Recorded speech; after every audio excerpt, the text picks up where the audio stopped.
Hello, my name is Sarah Miller, and I teach composition, piano, and music theory at MacPhail Center for Music.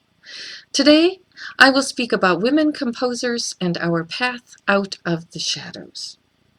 Since I arrived at MacPhail in 1997 with my PhD in music composition, I have created many classes, camps, and opportunities for composers at MacPhail.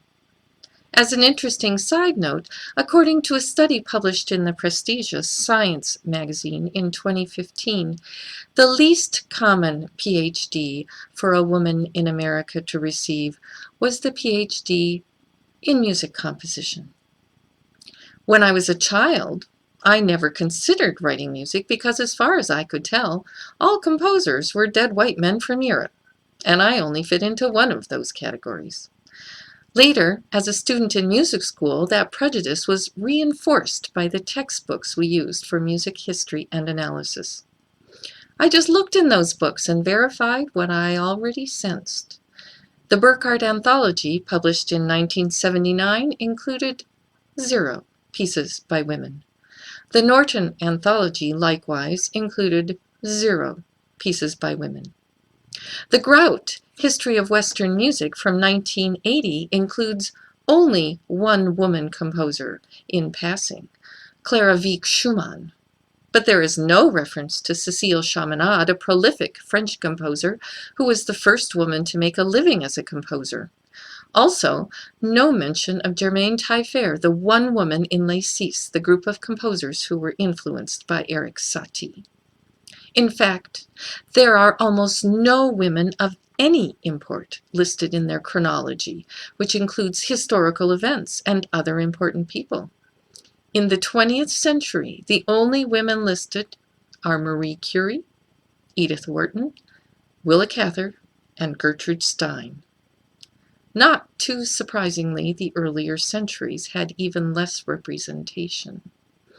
And this is the book I had to know, cover to cover, in order to pass my doctoral comprehensive exams.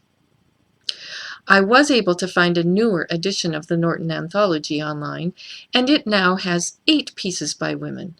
But out of 220 pieces, that is still only 4% of the total. As a humorous side note, when a friend of mine enrolled at Manhattan School of Music to study piano performance in the 1980s, he was asked to list as many women composers as he could. And the only one he could think of was Jane Bastian, the wife of the husband and wife team who created the Bastian piano method.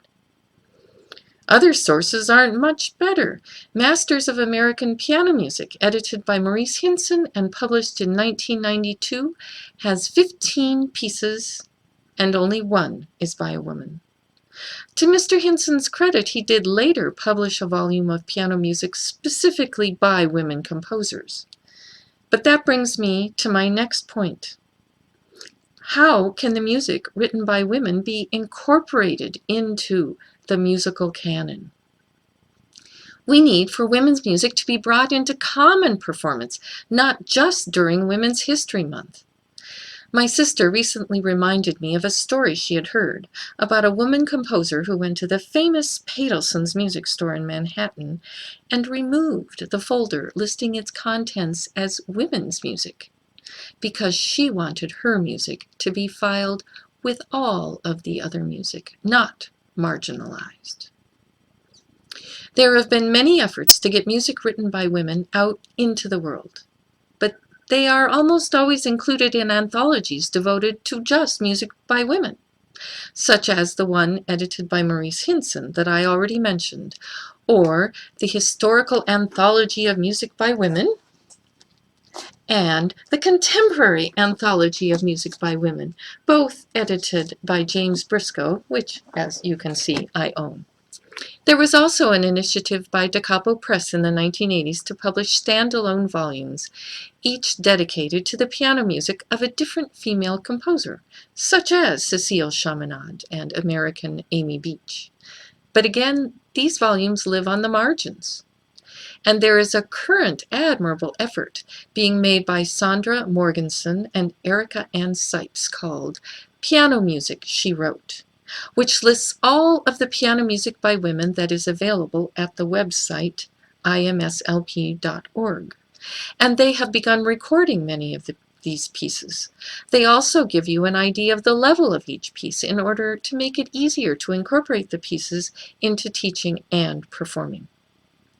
But all of the works at IMSLP are in the common domain, so more recent pieces are not available through this site. So what can we do, both as individuals and as organizations?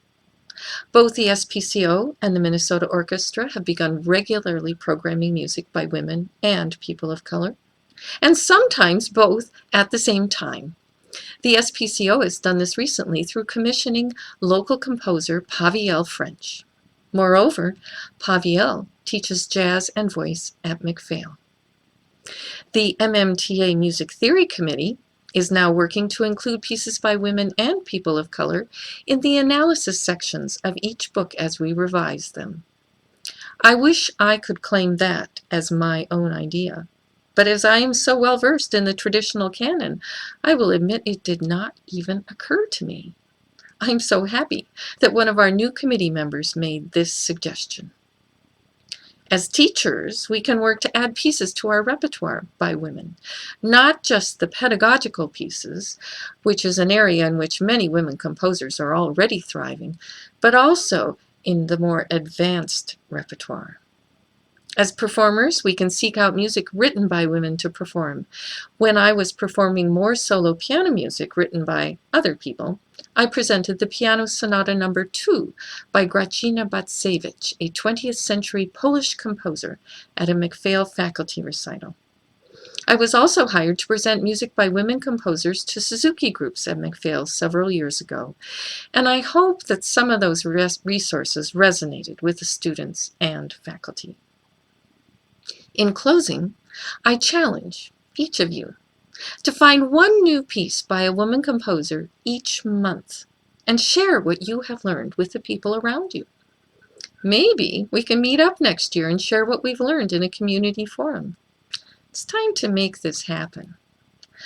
There are some positive signs. At first, when I offered composition classes and lessons at McPhail, I would be lucky to have even 10% of my students be female. But I am excited to say that right now, I have 32 composition students, and 13 of them are female. That is 40%. And at the most recent in-person composition class I offered, 50% of the students were women, and moreover, 50% were also people of color. Thank you for listening, and I hope that you will take my challenge and learn more about the music women have been writing for centuries. And if you meet a female composer of any age, welcome her and ask to hear her music. And remember that music by women should not just be played and celebrated in the month of March, but all year long.